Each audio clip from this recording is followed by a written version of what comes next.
Jadi aku akhirnya melakukan yang namanya kebiasaan burukku lagi. Aku terjun lagi ke dalam sana dan itu rasanya sangat amat menyakitkan karena mengulangi apa yang aku pernah lakukan dan aku ulangi lagi melakukan hal yang sama. Itu rasanya seperti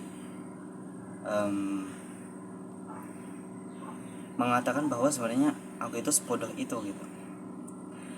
Tapi ya mau gimana lagi, namanya manusia memang tabiatnya lebih buruk daripada hewan kalau misalnya sedang melakukan kejahatan. Dan ini rasanya sangat tidak enak sekali, dimana rasa bersalah ketika setelah melakukan sesuatu justru itulah yang membuat kita bisa melakukan kesalahan itu.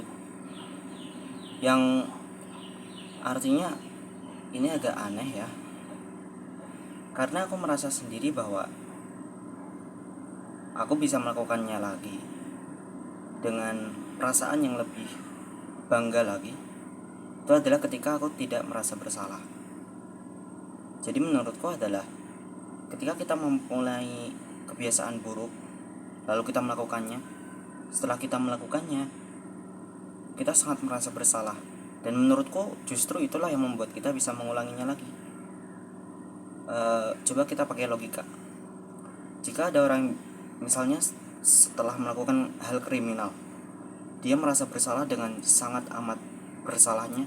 Pokoknya dia merasa dia tuh sudah berdosa sebesar bumi. Setelah dia merasa bersalah itu, apakah dia akan menjadi normal? Apakah dia bisa diajak ngobrol? Menurutku dia nggak bisa. Dia akan depresi, dia akan menjadi penyendiri. Dan ini mungkin hal yang bisa aku sampaikan kepada kalian yang sedang relapse, bahwa sebesar kalian merasa bersalah, sebesar itulah peluang kalian akan melakukannya lagi. Jadi semakin kamu merasa bersalah, semakin kamu merasa menyesal, maka sebanyak itulah kamu akan mengulanginya lagi. Jadi kita anggap kita seperjuangan. Aku ingin menghentikan hal itu dan kamu ingin menghentikan hal itu juga. Dan ini agak aneh karena tadi aku habis relapse dan langsung buat video ini. Setelah itu aku membaca beberapa motivasi, dan motivasi itu mengatakan bahwa sebenarnya orang yang bodoh adalah orang yang gak bisa berdiri dan merasa percaya diri setelah dia mendapatkan sebuah kesulitan. Jadi menurutku itu yang penting sih sebenarnya. Setelah kita relapse, setelah kita gagal, setelah kita berhenti dari yang namanya merasa percaya diri. Misalnya awalnya kita percaya diri, aku gak bakal mengulanginya selama 10 hari, tapi ternyata di hari kelima kita berhenti, lalu kita merasa bersalah. Menurutku yang pertama kali kamu harus lakukan adalah berdiri, tarik nafas, dan ingat besok masih ada. Dan menurutku ini penting karena kita harus mempunyai sifat optimis untuk menghentikan sebuah habit yang besar, yang menurut kita habit ini sangatlah mengganggu, tapi dia penting di hidup kita. Dalam artian gini, apakah kamu tetap kamu ketika kamu tidak berusaha menghentikan relapse itu? Misal kebiasaan buruk itu gak ada di kamu, apakah kamu yang sekarang ini akan ada? Jadi menurutku kita memang harus bangga dengan apa yang kita punya, dengan apa yang kita lakukan. Dan mungkin ini saja pembahasan untuk relapse, karena aku sendiri juga agak bingung ya. Rasanya tuh seperti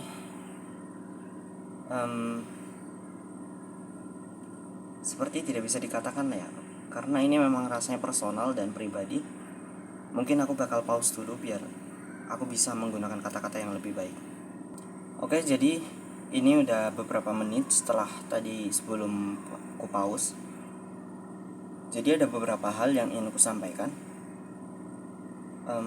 Ini mungkin akan menjadi seperti sharing atau curhat ya, dimana aku merasa bahwa kebiasaan buruk ini dia menggangguku, bahkan mengganggu kesehatan mental dan juga fisik. Dimana sebenarnya dari tadi aku pengen membuat video tentang olahraga, cuman karena aku merasa capek setelah olahraga, akhirnya aku merasa sepertinya harus ditunda. Dan itu agak menggangguku dimana tadi sebenarnya sebelum tidur siang aku berencana untuk mencuci baju, tapi aku merasa aku sedang capek dan tidak kuat, dan aku mencari alasan biar aku tuh nggak perlu melakukan kerjaan itu dengan cara aku mengatakan bahwa diriku ini sedang sakit. Tapi aku sebenarnya penasaran se se sesakit apa sebenarnya diriku bisa melakukan hal ini terus menerus sehingga aku bisa mengganggu semua jadwalku, bisa mengganggu semua proyekku, bisa mengganggu semua rencanaku yang sudah ku siapkan matang-matang. Ya, menjelaskannya agak susah, tapi pokoknya gini. Aku selalu kalau misalnya sedang ada rencana, misalnya cuci baju kayak tadi, tapi karena aku relapse, tiba-tiba aku merasa kayaknya aku lagi sakit, mending aku tidur dulu. Selalu kayak gini, selalu kayak gini, dan selalu kayak gini. Akhirnya apa? Sekarang ketika aku tadi mau mandi, aku lihat bajuku yang ada di lemari, ternyata hanya ada satu helai baju dan celananya tinggal yang ini aja, tinggal yang hitam ini. Dan itu rasanya delusional atau rasanya seperti halusinasi, dimana tadi sebelum aku tidur aku melihat baju yang ada di lemari itu banyak, dan aku lihat celana yang ada di lemariku itu banyak. Jadi aku merasa kayaknya nggak apa-apa aku tidur sekarang dan nggak perlu cuci baju, besok bisa cuci bajunya. Memang ini baik ya untuk secara mental, tapi maksudku apakah itu baik ketika kamu relapse, kamu menghentikan banyak rencana, lalu kamu menjadi kesusahan sekarang? Menurutku itu nggak baik, dan sepertinya itu nggak bisa dibiarkan. Dan aku merasa sepertinya aku sudah capek, tapi misalnya kalau aku lagi relapse lagi, aku nggak bakal merasa bersalah. Jadi ini surat untuk kalian yang sedang merasa depresi dengan yang namanya PMO. Jika kalian relapse dan kalian merasa bersalah, saya mohon kalian tidak sendirian, dan kalian nggak bisa kalau misalnya merasa bersalah sekarang. Karena sebenarnya ketika kalian merasa bersalah, banyak orang yang menunggu kalian untuk bersemangat lagi. Jadi kumohon ketika kalian relapse, kalian langsung duduk atau langsung berdiri dan tahan nafas kalian. Terima kasih sudah menonton. Hari ini adalah hari ke-19 dari proyekku untuk menjadi produktif. Dan sekarang jam 4:30 Juni tanggal 4 2024. Sekali lagi terima kasih yang sudah menonton. Mungkin segini saja untuk video kali ini.